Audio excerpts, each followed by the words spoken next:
Good afternoon, everyone. My name's Jane. This is Alice. This channel is going to be about books, art, and Ukraine.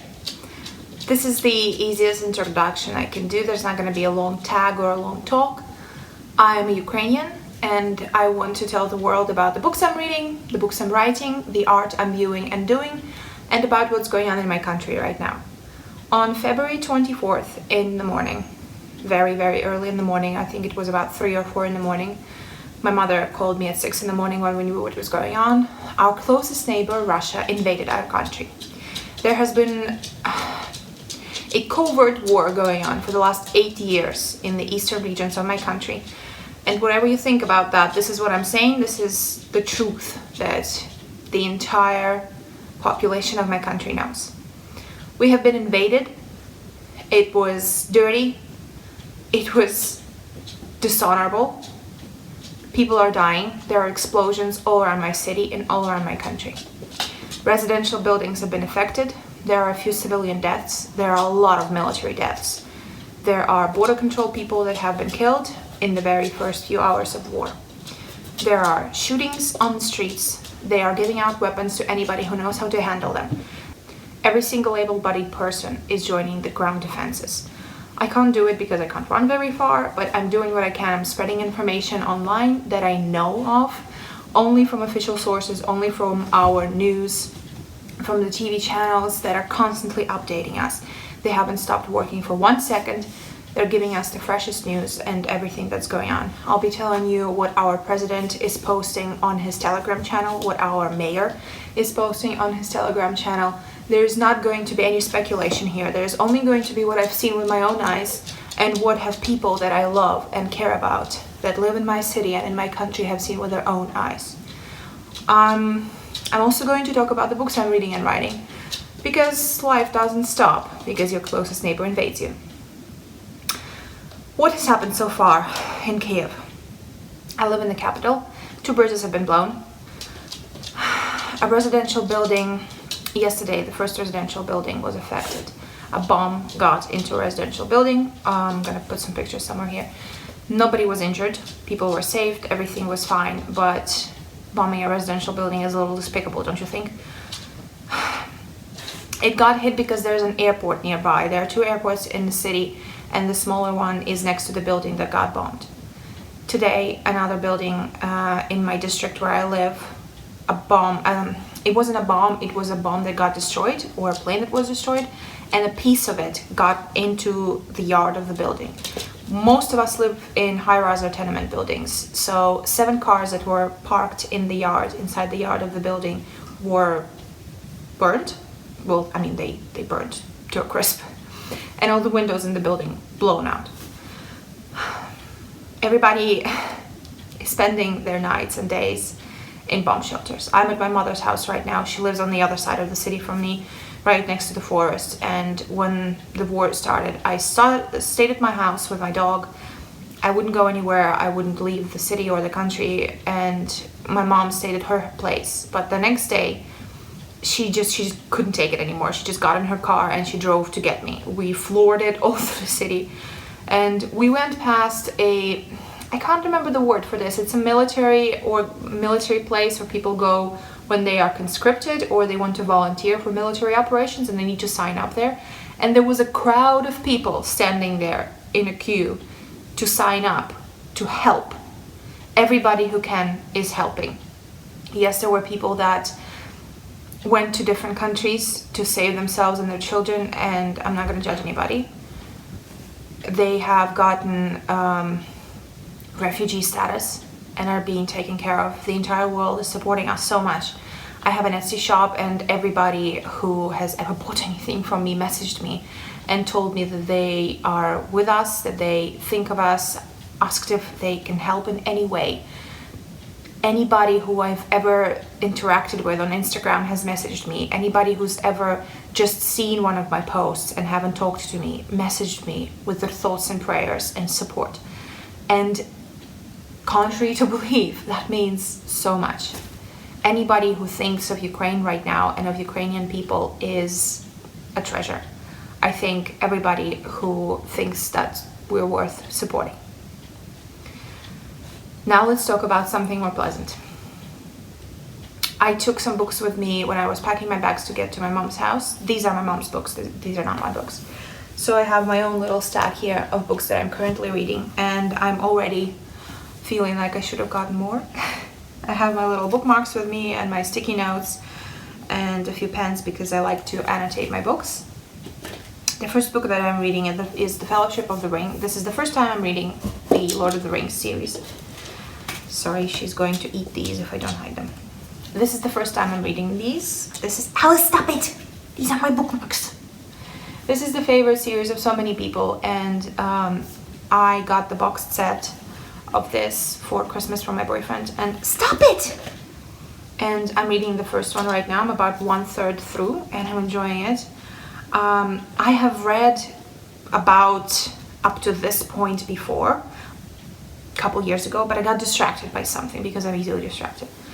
And I'm enjoying it right now. I like Tolkien because Tolkien is dense and it's taking me a long time to read it. I'm enjoying it, but I'm not flying through it, which means that this 525-page book is going to take me some time, so I'm gonna have something to do for a very long time. I like to draw. I'm an artist as well. My education is fine art, and I like to do little illustrations when I read something. And I don't show a lot of my art because I'm sort of ashamed of it, but I'm trying to get out there right now, and I started posting my poetry on Twitter, and I think I'm going to start maybe posting my prose on Substack and posting my art on Twitter, because especially this war, it's put everything in perspective, and I now understand that I can literally do whatever I want and post any kind of art and nobody cares. Even if somebody doesn't like it, well, tough shit. This is the book number 1 that I'm reading right now. This is the second one I have with me. This is Burning Chrome by William Gibson. William Gibson, you might know him. He is the author of Neuromancer. So he is the father of the genre of cyberpunk. No matter what anybody says, Neuromancer is true cyberpunk. These are a collection of short stories from the world of Night City, from the world of cyberpunk. I've read, I think 2. I'm on number... I'm on number 3 right now. They're very surreal. They're very... You feel immediately like you're being immersed into the world, and there are a lot of things you don't understand unless you let go of the modern world and just completely dive into this writing. The first story here, Johnny Mnemonic, it was adapted into a film with Keanu Reeves, and I've never seen the film, but I think I need to watch it because I think it's a lot like the book, because I googled a few things from the film and they seem similar, but one of the characters that's in this book, in Johnny Mnemonic, and in the Neuromancer trilogy, Molly Millions, she's not in the film because at the moment of filming somebody already bought the rights to Molly Millions, so they couldn't insert her character into the film. So they invented some other female character to go alongside Johnny in that film, which pisses me off a little bit. But yeah, I'm enjoying this a lot. And I like short story collections because it takes me a long time to read them as well. I need a little bit of time to think after each short story that I read, a little bit of time to internalize what I just read, because it's a separate story, it's a separate entity, and very rarely I can just jump into the next story immediately. The next book I have with me is Mythos by Stephen Fry. Stephen Fry is my favorite person in the world. I love him so much. I really, really want to meet him one day and just talk to him about anything and everything. But I know that that probably won't happen, and that's not only my dream. So many people probably want to talk to him. Mythos is the retellings of Greek myths, starting from chaos, starting from all the primordial gods and entities, and then with the Titans and the Greek pantheon and all the heroes and people and humans and everything. The second book in the series is called Heroes. It's based on the Iliad and the Odyssey. And the second book that came out last October is Troy, and I was losing my mind when it was coming out. But I haven't read Heroes at that point yet, so I didn't want to buy it immediately. I just wanted to wait until I could actually just read it immediately. So I still don't have Troy and I don't have Heroes. But I'm enjoying Mythos, and I'm going through it pretty slow because I mostly know Greek mythology already. I just enjoy Stephen Fry's writing style so much and just the way he's retelling all of these things, it's just like, it's just brain candy for me. I already know what's going on here, but I just want to experience it all through his eyes again. I also really enjoy this cover. Okay, what else do I have? I have Why Poetry by Matthew Zapruder. Matthew Zapruder is a poet. I follow him on Twitter and he's very interesting, he's very funny. Why Poetry is a book about how to read poetry, how to experience it. I really love poetry. I love reading it and I love writing it, but when I started writing poetry, I've always been writing poetry since I was a little girl. You know, like kids write poetry, but I've always been doing it, but I have never ever shown it to anybody. It was a little secret of mine. Because for some reason, it felt to me like only gods can write poetry. Like it was so incredible and magical that I couldn't possibly do it myself. So I started reading books about poetry, about how to read it and how to write it, in order to understand that I can do it as well and I shouldn't be ashamed of it. I only read a little bit. I just started. I basically just took all the books off my reading right now shelf because I have no control when it comes to books. So I'm reading a bunch of books at the same time, and this is not a good time. Like I do not recommend it. Read one book at a time if you're easily distracted, because it's taken me such a long time to get through this pile. Another book I have that I regret not taking is An Ode Less Traveled by Stephen Fry again, about poetry, about reading and writing it as well. So I think that this is going to help me understand my own poetry and other people's poetry better. Next book I got is Vampires Never Get Old. This is an anthology of short stories by modern writers.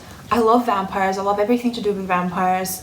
I love vampire books and films and games. Vampire the Masquerade is one of my favorite universes. And I bought this book a few months ago. Anybody who was vaccinated in my country, in Ukraine, we got, if you have both vaccines, you could get 1,000 hryvnia, which is an equivalent of about $35 from the government, to spend on businesses that were affected during COVID. And one area of those businesses was bookshops, and obviously that's what I spent my money on. And my mom also called me and she was like, hey, I don't actually need anything from bookshops, so do you want to spend my 1,000? I was like, yeah. So I got myself a bunch of books, and I'm gonna read them later when I'm at home and the war is over. But this is one of the books. It's edited by, I don't want to butcher this name, I apologize if I do, Zoraida Cordova and Natalie C. Parker. And the only writer from the list of writers that I have actually read from before in this anthology is V. Schwab. And the only book I read from V. Schwab is The Invisible Life of Addie LaRue, and I love it. But I know most of these other writers, I've heard of them and I know what they wrote, but I've never read them before. So I suppose if I like a lot of these stories, I'm going to have a lot of new writers to explore, which is very interesting. And I'm also going to read this book out loud to my friend Sam over the phone. My friend Sam, they're American, they live in North Carolina, and we made a deal that I was going to read this book aloud to them, because I like reading aloud to other people, and I like reading with other people. I like buddy reading. I'm buddy reading normal people right now with my other friend Gabby. So this is going to be a good time, and I hope that I can update everybody on this soon. And the last book I have in my little pile is Night Film by Marisha Pessel, and I'm 1/3 through it as well. I was reading it last night before bed while bombs were going off outside my window, and it was almost nearly dark in my bedroom, and I was genuinely terrified. Like, it got so scary that I had to put it down and go drink some water and then just cuddle up with my dog in the bed. Because the thing about this book, what I'm enjoying about it, is that nothing actually scary is happening. It's the fact that you don't know what's actually happening. This is a story about Ashley Cordova. She's the daughter of this very enigmatic film director. What are you doing? Do not eat my sticky notes. She's the daughter of this very enigmatic film director called Stanislas Cordova, who made 14 horror films that became cult. They are so cult that people that watch them, you can't even watch them. You can't find them. They are so scary that people do like underground screenings of these films. And it's mixed media. There are website pages here.